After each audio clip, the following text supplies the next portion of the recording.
நம் ஆண்டவர் இயேசு கிறிஸ்துவின் நாமத்தினால் மகிழ்ச்சியும் சமாதானமும் நம் அனைவரோடும் இருப்பதாக.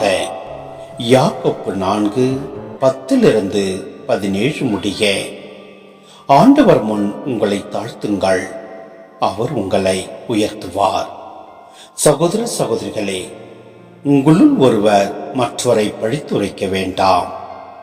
தம் சகோதர சகோதரிகளை பழித்துரைப்போ அல்லது அவர்களுக்கு தீர்ப்பளிப்போர் திருச்சட்டத்தை பழித்துரைக்கின்றனர், அச்சட்டத்துக்கு எதிராக தீர்ப்பளிக்கின்றனர். சட்டத்துக்கு எதிராக நீங்கள் தீர்ப்பளிக்கும் போது நீங்கள் அதை கடைபிடிப்பவராக அல்ல, மாறாக அதற்கு எதிராக தீர்ப்பளிக்கும் நடுவர்களாக ஆகி வருகிறீர்கள். திருச்சட்டத்தை கொடுத்தவரும் தீர்ப்பளிப்பவரும் ஒருவரே, அவரை மீட்கவும் அழிக்கவும் வல்லவர்.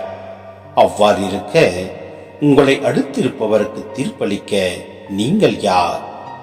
இன்றோ நாளையோ குறிப்பிட்ட நகரத்துக்கு போய் அங்கே ஓராண்டு தங்கி வாணிகம் செய்வோம், பணம் ஈட்டுவோம் என சொல்கிறவர்களே, சற்று கேளுங்கள்.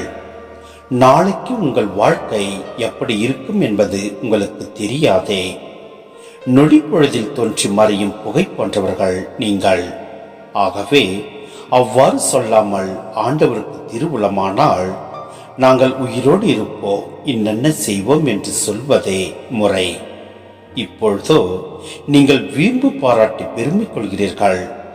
இது போன்ற பெருமையெல்லாம் தீமையானது. நன்மை செய்ய ஒருவருக்கு தெரிந்திருந்தும் அவர் அதை செய்யாவிட்டால் அது பாவம்.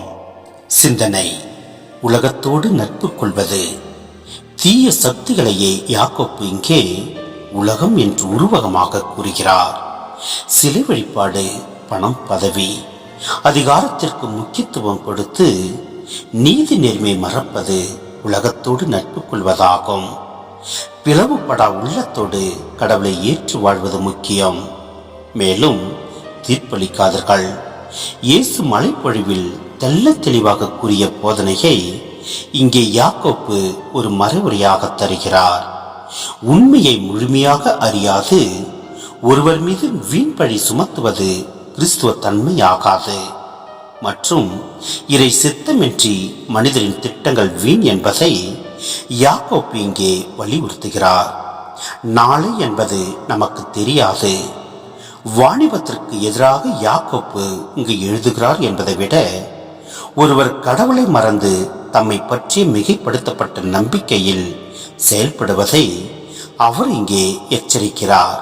அத்துடன் நன்மை செய்யும் வாய்ப்பிருந்தும் வீண் பெருமையினால் அதை செய்ய தவறும்போது நாம் குற்றத்திற்கு ஆளாகிறோம் என்கிறார்.